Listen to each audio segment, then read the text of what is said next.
A message from the editor. To our loyal listeners and viewers, you'll notice some of the shots in this episode flicker a bit. Despite trying everything in post-production to correct it, the flickering persists. I guess our camera just had too much coffee. Ha ha ha ha ha. Enjoy. Okay, well, welcome to another edition of Coffee with the Mayor, where you stay caffeinated. I guess that's how we do it. We keep everybody caffeinated, and we try to keep you updated. So it's all about caffeination and updation. Updation? Updation. Updation. Let's do that. We're very excited to welcome our guest today. We've got Post Commander Josh Plenert, also CEO of Plenert Mowing and Lawn Care. And so we're very happy, Josh, to have you joining us today. Already, Rachel's not going to be happy that you list me as the CEO. You're the CEO. I'm so That's fine, no problem. No, fair. Okay, That's all fair. right. Apologies to Rachel. As always, I'm Mayor Lou, and we have my trusty sidekick, Mr. Matt Stiles, our city administrator. Give us a little bit of background about Josh Plenert. For those that might not know you, and I know that's very few people in town, but That's not always bad, sometimes.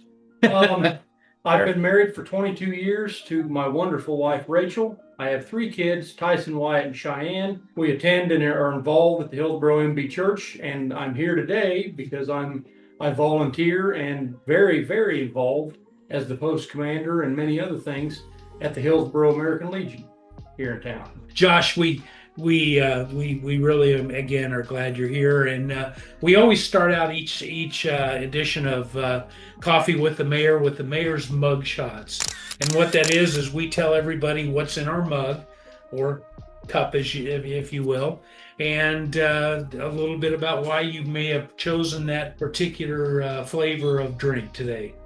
Okay. Sound good? Great. All right. So Matt, we're going to go this way. We're going to start I with you get to today. go for it. Okay. So this is what did we just say? A Norte Americano? Norte Americano. Which is it's a bourbon maple decaf Americano. So it's got their house-made bourbon maple syrup in it. Oh, very nice. It's actually pretty good. Yeah, it's very fall flavor, very fall kind of festive thing. So that's why I picked it today Very good. on barista's recommendation. Nice. You know, bourbon and maple, those are two very much North American type of flavors for sure. Two personal favorites of mine. So here we go. And as the as is my standing order is coffee flavored coffee, but I have to say today's blend of coffee flavored coffee was the longest name that I think I've had. That's pretty impressive. Since we've started this, and I will try to get it right. It's got so many names I had to write them down. So it's Costa Rica, San Diego, Jaguar, Honey Coffee. How's that? It's a lot. That's It's a a mouthful. That's a lot. Can't believe it all fit in the same cup. Yeah, no doubt. No It's doubt. amazing, isn't it? It's amazing. Josh, what are you drinking? And I apologize, I bucked the trend. I don't No. generally drink coffee except for the 1 cup I get poured every morning. So I had a blackberry lemonade. That sounds great. So it's hot out. It's Yeah. unseasonably hot. So it is just pretty sounded good, yeah. more like it. Nice. Very good. Very Yeah. good. Well, let's get into it, shall we? Josh, thanks for your service. Would you share a little bit about your background, in particular, what led you to join the military? I mean, you talked about your family, but tell us a little bit about your growing up and then what kind of led you to want to serve. Okay, well, I grew up around here, around Hillsboro. Started school here, ended school here. My father's a Vietnam veteran, and he was always very active in the American Legion here, and he was one of the not the founding members of the American Legion, but he's one of the guys that built the current post, Okay. among some of Sure. the guys that are still alive in there today. So I grew up around the Legion itself, was there most weekends. After 9/11, Oh, yeah. I was about 23, 24, and that's kind of when it hit me. Something just went off, and I kind of felt like it was time to do my part. So I enlisted. Was active duty Army from 2004 to 2008. and then did 2 years in the Army Reserve National Guard, Okay. where I did help with a hurricane in New Okay. Orleans. Mhm. Oh yeah, for 40 Katrina. days. Yeah. Yeah, it wasn't Katrina. Okay, It was lesser than the Katrina, but it was Okay. still a pretty bad one. It was after that. Okay. I don't remember the name of it, Yeah. but it would have been 2009, 2010, No. Okay. Yeah. something like that. What did you do in the Army? I was Army Infantry, Okay. graduated class of 2004 in January, Army Infantry School, spent some time in Germany, stationed at Fort Riley after that, and 1 year in Iraq from 2006 to Okay. 2007. Well, as a veteran, now you're active, of course, as the post commander. That's pretty impressive. How do you see your role and the Legion's role, kind of overall, within the community? Well, I apologize if I made some notes, but No, I'm going to please. read off the paper some of these because Yeah, sure. I just thought this opportunity was too important. Yeah. And if I forgot to say so, I appreciate the thought of me being here and being able to broadcast what the Legion's about Yeah. to the community. Sure. So I appreciate that. You bet.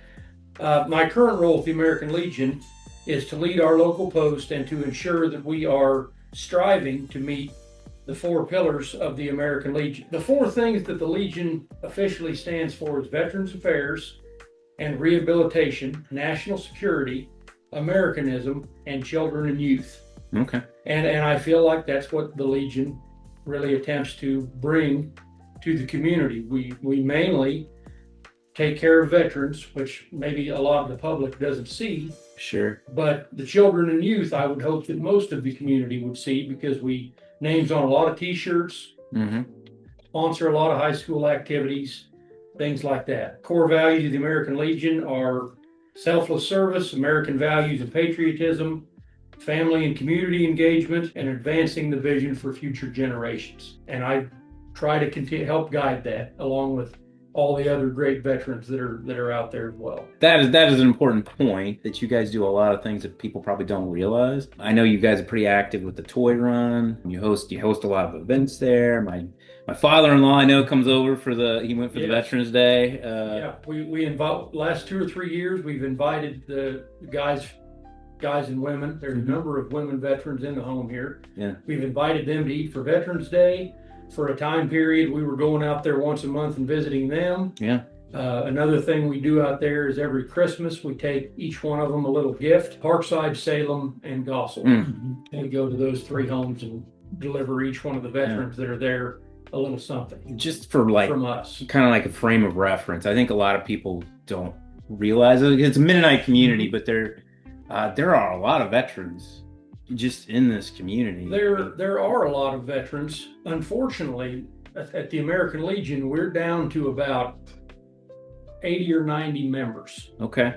which is not nearly what the amount of veterans are. Yeah. And I'm going to use this opportunity to put a plug in for membership.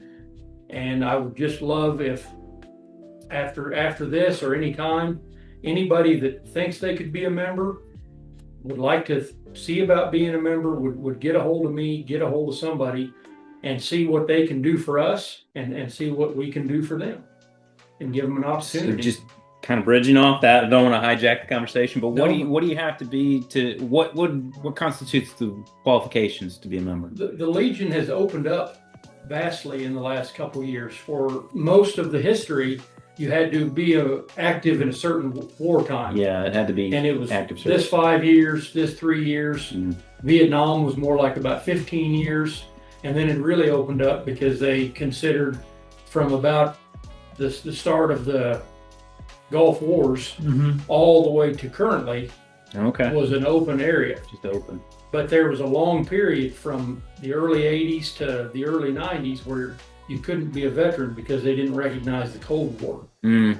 But now, if you served and you got out honorably, Yeah. you can be a Legion member. And there's also many opportunities for Sons of the American Legion and Auxiliary. And that's wives and daughters of veterans. That's sons of veterans, grandsons of veterans. Just reach out to me and find out, and we can check and see if you're eligible, because more than likely, if you have a veteran in your family, you are Okay. eligible. There you go. Excellent.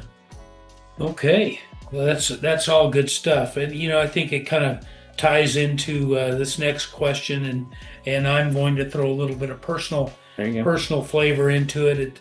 And the question is for listeners who may not know, what kinds of programs or events does Post number 366 take part in throughout the year? You mentioned the toy run and reaching out to those around in care homes, veterans that are currently living in some of our nursing homes, especially those that support veteran advocacy or connect with civic life and youth here in Hillsboro.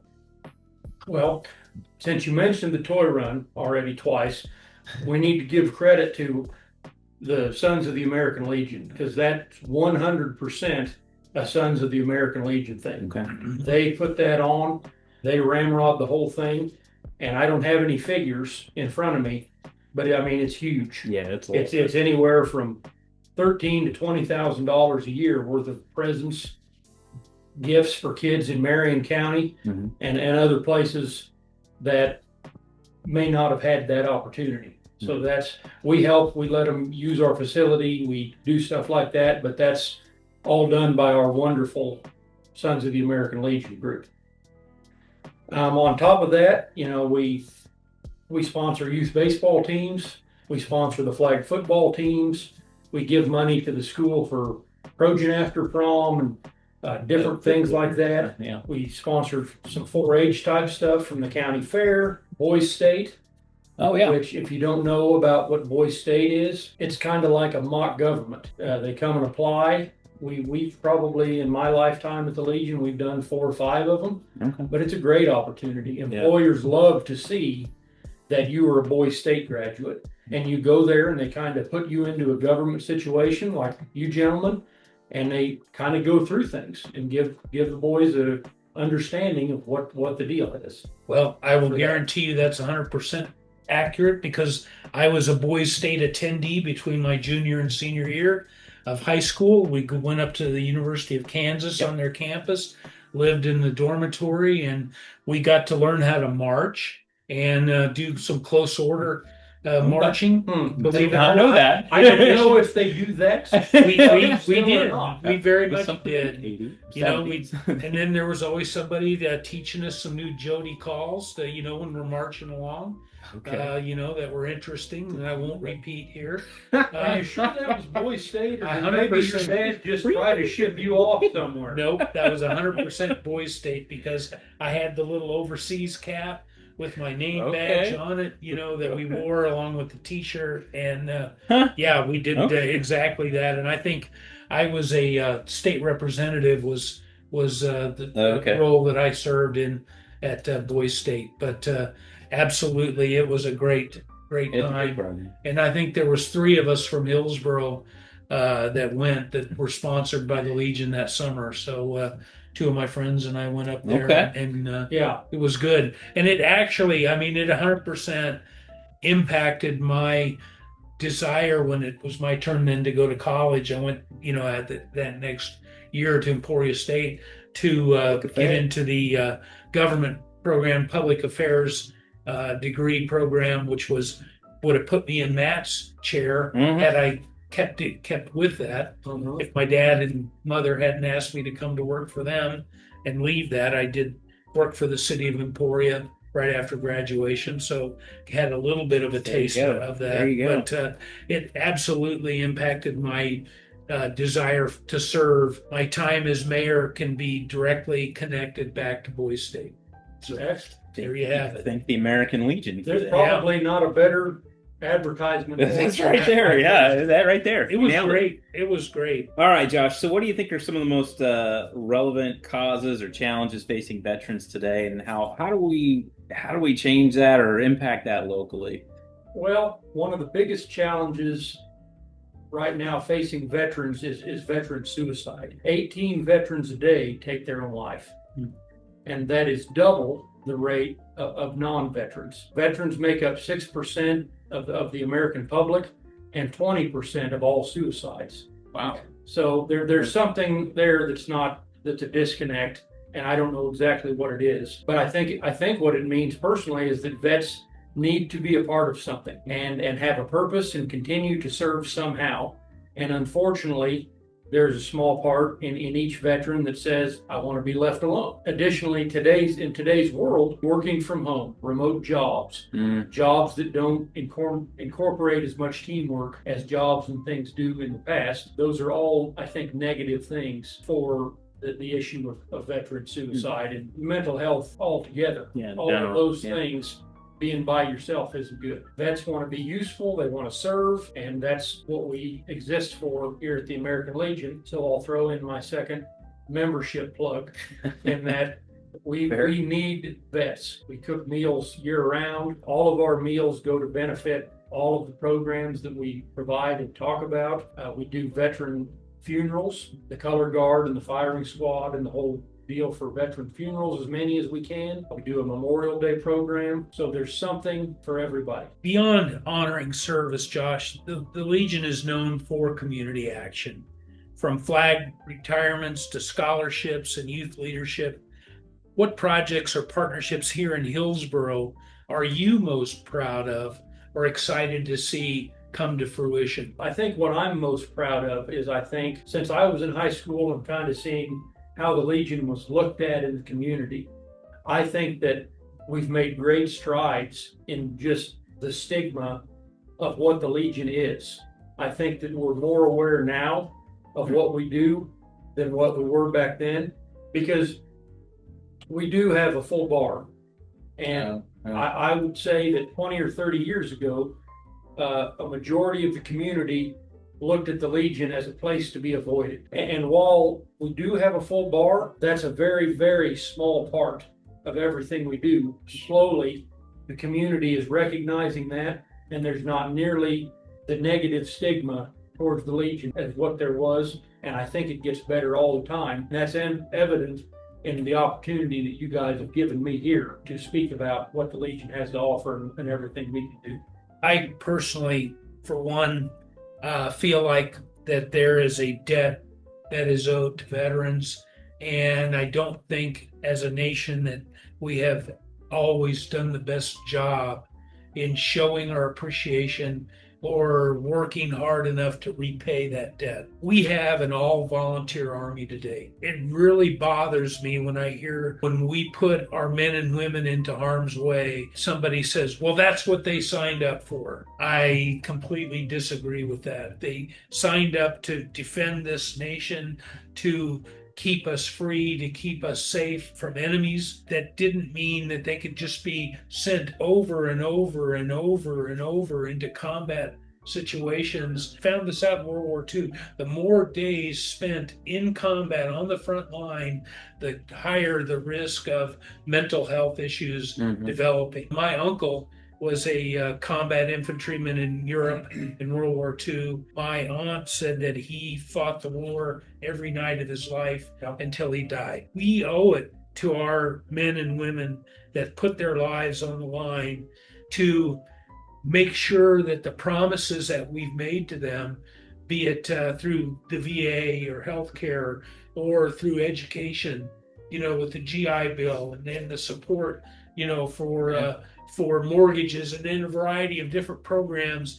Those programs need to be followed through on, and we need to do our part as citizens to stand up and be counted for the people that already stood up and have been counted for us. So, well, I appreciate that, Lou. I wish I'd have wrote that on my paper. Everything you just said. Right. Yeah. Okay. Well, Josh, the holidays, they're a meaningful time for family and friends and stuff. It also can be a very challenging time for everybody, but veterans in particular, and their families. So what are some ways that our listeners can reach out or volunteer, show some appreciation during the upcoming season of gratitude? Well, I don't know of any ways in particular outside of they can do just that. Be appreciative and show appreciation.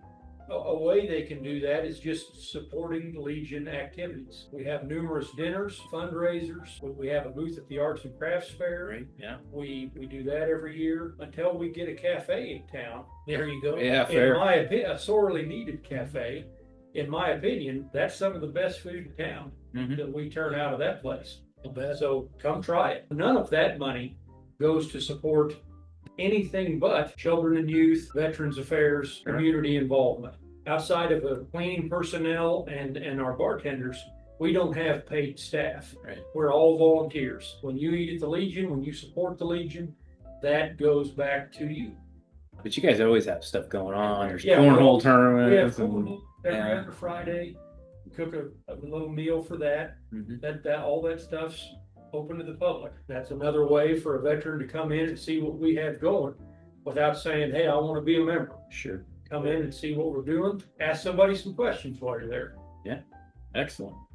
Well, Josh, every edition of Coffee with the Mayor, our very creative director, producer, camera operator, editor, has a game that we get to play with our guests to just have a little fun. And this one's going to be called Who's Coming to Thanksgiving? And so what we're going to do is she's going to give us a draw bag that we're going to take 9 names out of that bag and arrange them around the Thanksgiving table based on our own personal preferences.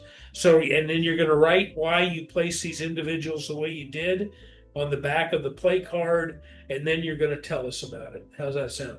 Okay. Sounds fun. So, I'll give it a try. all right. Give it a go. Well, here we go. Let's get set up.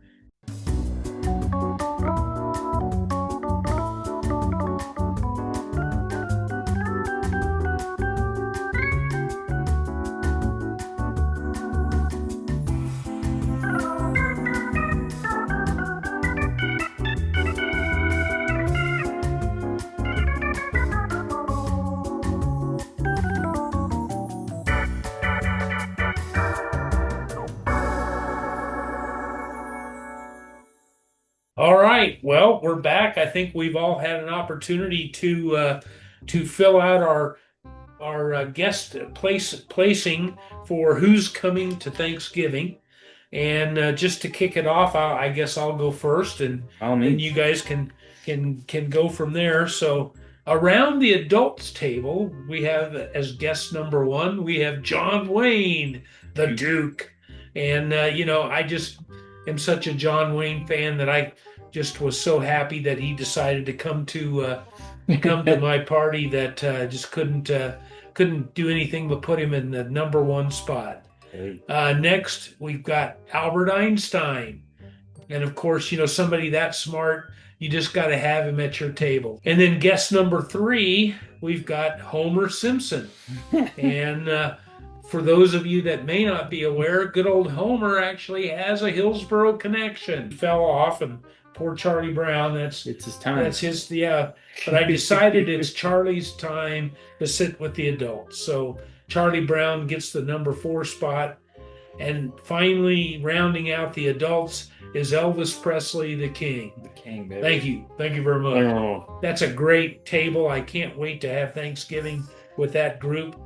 And then at the kids' table, however, we've got Vincent van Gogh, the famous artist that actually cut his ear off. And I felt like with the other people at the table, and you'll understand why as I read them off, he may want to turn a deaf ear, if it were, to some of those folks. So, especially next up, which is Miss Piggy. Enough said. I love Miss Piggy. And then good old Tom Cruise. And, he just had to fit there from a stature standpoint. And finally, rounding out the kids' table is Taylor Swift. And I just figured she needed to sit at the table with the rest of the Swifties. So I figured Van Gogh, Miss Piggy, and Tom are probably all huge Swifties. So fair enough. There you go. That's a good group. All right. Matt, your turn. All right. I have a pretty good one too. So guest number 1 for me is Bill Murray. Oh, nice. Bill Murray, big fan. Yeah. Big fan of Bill Murray. He'd be good hang, I think, if he shows up. I know he's kind of right. He sort of shows up when he wants to. But he's actually going to be sitting next to guest number 2, which is Michael Jordan. Is there? Yeah. Yeah, right. dude's a legend. Of course, you want to have him up there. I want to talk to him. They're both Chicago kind of They're guys, Chicago right? guys. Chicago Yeah, Bull, they you have know, stuff to Boomer, talk Second about. City. You know, yeah. Nice. That would be a really interesting set on that side of the table. Guest number 3, I have Leonardo da Vinci, All right. Renaissance man. So Yep. I don't speak Italian, but I think maybe we'd figure it out, right? It'd be fine. Guest number 4, Gordon Ramsay. Nice. Gordon Ramsay. I assume if Gordon Ramsay's coming to dinner that he either had a hand in making it or is going to be extremely critical Yeah. of what happens at this table. So, guest number 5, Napoleon Bonaparte. Talking about small stature dudes. Yeah, put your hand in your shirt. Battle of Waterloo, you know. I mean, I don't know. He may be interesting. He would be somebody that would be interesting. Speak French now. Yeah, I got to speak French, Italian. Oh, man, I'm stuck. I got probably the luckiest draw and the easiest draw for the kids' table because they're all cartoon characters. Guest number 6, first at the kids' table, Donald Duck. No pants. Yeah. It feels like he's gonna You'd have to be way away from me. Yeah, he's got no pants. He's kind of annoying. Yeah, and like I'm sure would have like terrible table manners. Yeah. Next to him is SpongeBob SquarePants, who has pants. I just But think they're square. Yeah, they're square. Yeah. I think he would be super goofy and not to be trusted. Next to him, I've got Big Bird. So Big Bird, of course, we were talking beforehand. He has an imaginary friend, Mr. Snuffleupagus. Wasn't it Big Bird the one that they thought, or was it Mr. Snuffleupagus that they thought was like imaginary for the longest time? Like other people couldn't see him. I was thinking maybe it was Big Bird, but maybe it's the other way around. Mr. Snuffleupagus. But he would almost always only talk to Big Bird. And so that was sort of like the conspiracy theory was like he's imaginary. It's Big Bird's imaginary friend. Yeah, okay. So Mr. Snuffleupagus was originally conceived as Big Bird's imaginary friend. But the show's creators later decided that was not the best message to send to children.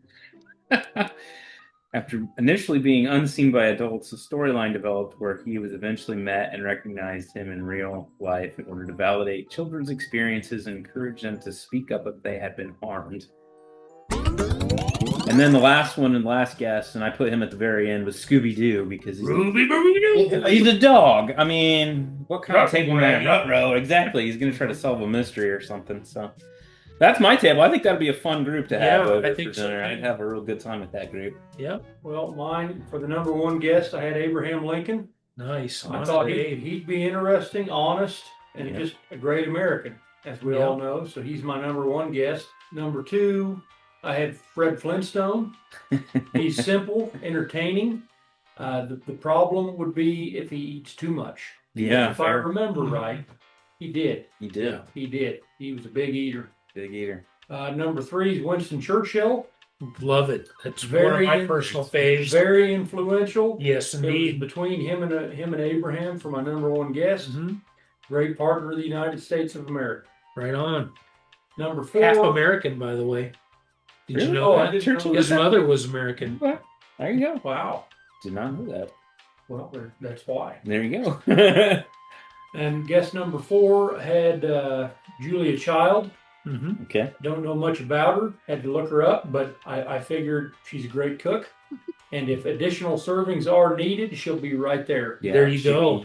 Right there. A backup plan. I Backup love plan's it. always good. And guest number 5 is Sir Paul McCartney. Oh, And Beatle. Beatles have some good music. I'm sure he's interesting, and I'm sure he's easygoing. Yeah, I think so. So I'd agree. he will live and let die. yeah, Vegetarian, Yeah. too, famously. So yeah, didn't vegetarian. know that. If I Yeah. had known that, he'd have been closer to me. Then you get more turkey. I get Yeah. it. Yeah, that makes sense. Kids table number 6 got William Shakespeare. Not my thing, but if you're into poetry and reading, and it would aid in the sleep. Oh yeah, Oh, fair. sure, yeah. That's fair. Yeah, no, fair. Nothing wouldn't be very long. If you felt Wouldn't be just the tryptophan, it'd be Right. whatever he said. The bottom one is Cleopatra. I'm not big into Egyptian history, Sure. so she's just down there. And we've got Garfield as kids table number 9. He eats he eats too much, so he's going to be the furthest away from me. Fair. Right. He's not going to do I like stuff. that. at my He's a place. lasagna guy. Yeah, I went to Right. onion. I've seen him eat it all though. Sure. And then last but not least, to keep the kids' table in line, we've got Annie Oakley. Oh, there you go. So we're not going to put up with anything at the No kids' way. table, and she's going to make sure Make that happen. She'll shoot their eye out. Right, right. Very, very good. All right. Very good. Well done, Callie. Another fun game to play on Coffee with the Mayor. Thanks so much. Well, that kind of takes us to the end of our this episode of Coffee with the Mayor. Josh, again, we're so thankful for you being here, for your service, not only to our nation, but also to Post 366 right here in Hillsboro, Kansas. And we're going to give you the opportunity. Is there a place online or social media or anything that they could plug into that would connect them with the Post, or is it give you a call, or Well, what's that look like? I'll put my phone number. We do have a Facebook page. It's Hillsboro Post 366. Okay. We do our very best to post upcoming events, post useful information, things like that. People message me on the Facebook Messenger off of that, Okay. and that's fine to do. Or I'll just give my phone number on here. Sure. And if somebody wants information or needs anything, 620-727-5235. I'd be glad to visit about anything anybody would like to visit about the American Legion. Very good. Awesome. So Very good. Well, as always, you can connect with Coffee with the Mayor off of our website, off of Facebook and YouTube and Spotify. So be sure to hit that subscribe button when you're on either of those YouTube or Spotify. And until next time, let's stay caffeinated and we'll keep you updated. How's that? And by the way, to everyone out there, have a blessed and safe Thanksgiving. Happy Thanksgiving, Hillsboro.